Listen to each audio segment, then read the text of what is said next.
සුබ දවසක් ඔයගොල්ලෝ හැමෝටම. මොන අදත් මම ඔයගොල්ලන්ට අලුත් වීඩියෝ එකක් කරන්න වෙලා තියෙනවා. අද මම මේ වීඩියෝ එකෙන් පෙන්නන්න හදන්නේ ගෙදරදී කොහොමද චිකන් කොත්තු එකක් හදාගන්න කියලා. අපි එන මුලින් බලමු මේකට අවශ්‍ය කරන දේවල්. අද මම මේ රෙසිපි එක හදන්න ලෑස්ති වෙලා තිනවා. කෑලියට කපාගත්තු රොටි ග්‍රෑම් 500ක් විතර ගන්න තියෙනවා. ඒත් එක්කම චිකන් කරි එක කරන් තියෙනවා කෑලිත් එක්ක. රටලුණු ගෙඩියක් මේ විදිහට හීනෙට කෑලි කපාන තියෙනවා. මාල් මිරිස් කරලවත් කෑලි කපාන තියෙනවා. අමු මිරිස් කරපිංචා ලීක්ස් මෙන්න මේ විදිහට කොළ පාල කොටසකින් කෑලි කපාන තියෙනවා. ඊට අමතරව අරන් තියෙනවා ගෝවා ලෑස්ති කරන් තියෙනවා. සමහරවම් ගෝවා කන්න කැමති නැහැ. ඒ වුණාට මම ගෝවා ටිකක් ලෑස්ති කරන් තියෙනවා. ඊට අමතරව හීනෙට කෑලි කපාගත්තු කැරට් තක්කල ගෙඩිය මේ විදිහට කෑලි කපාන තියෙනවා. බිත්තර එකක් තෙල් අවශ්‍ය ප්‍රමාණයට තලාගත්තු ඉඟුරු සුදු ලුණු මම ඉඟුරු සුදු ලුණු එකට දාගෙන තලාගෙන තියෙන්නේ.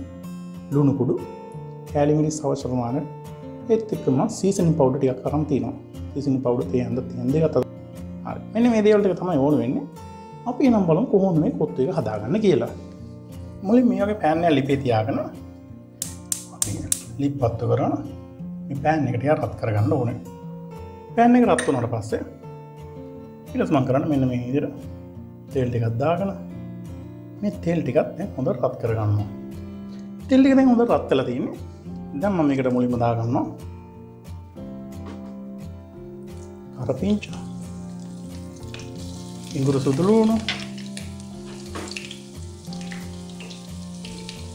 අමු මිරිස් මාළු මිරිස් ඒත් එක්කම ලුණු ටික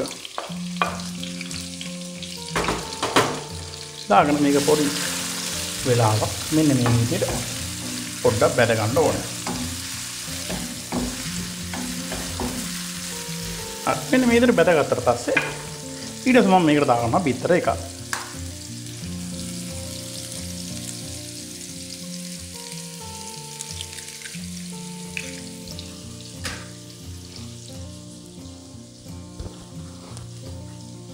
බිත්තරත් මෙහෙම දාගෙන දැන් ඊට පස්සේ ඒකට මම දාගන්නවා මෙන්න මේ විදිහට කෑලි මිරිස් ඒත් එක්කම මෙන්න විදිහට ලුණු කුඩු සීසනින් පවුඩර් දාගෙන මේක පොඩ්ඩක් මෙන්න මේ විදිහට හොඳට කලවම් කරගන්න ඕනේ. දැන් මම ලිපේ ගින්දර හොඳට වැඩි කරලා තියෙන්නේ. මේ කොත්තුව හදා ගන්නකොට ගින්දර උඩරින් වැඩි කරලා තමයි හදා ගන්න ඕනේ. මොකද නැත්තම් වෙන්නේ මේ එළවලු ටික තැම්බිලා මේක අර ක්‍රන්චි ගතිය නැති වෙනවා. දැන් ඊට පස්සේ මම මේකට දාගන්නවා තක්කාලි ටික. දැන් තක්කාලි ටික මෙන්න විදිහට කලවම් කරගෙන ඊට පස්සේ මම මේකට දාගන්නවා රොටි ටික. ඊට පස්සේ මේකට මම දාගන්නවා කැරට් ගෝවා ඒත් එක්කම ලීක්ස් වලින් භාගයක් විතර වෙන්න තමයි දාගන්නේ.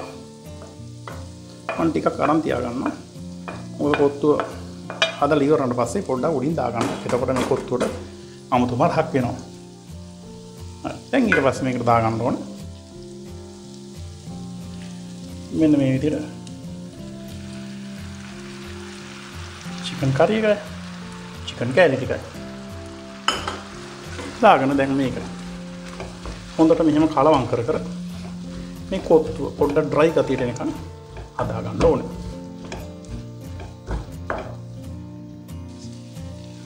සැර මදි වගේ හින්දා මම තව ටිකක් කෑලි මිරිස් ටිකක් දාගෙන මම ඉතුරු කරන් තිබ්බ ලීක්ස් ටිකක් දාගන්නවා. දාගෙන තව විනාඩියක් විතර මේක හොඳට පොඩ්ඩක් ඩ්‍රයි ගතියට එනකන් හොඳට කලවම් කර කර මේ කොත්තුව හදා ගන්න ඕනේ.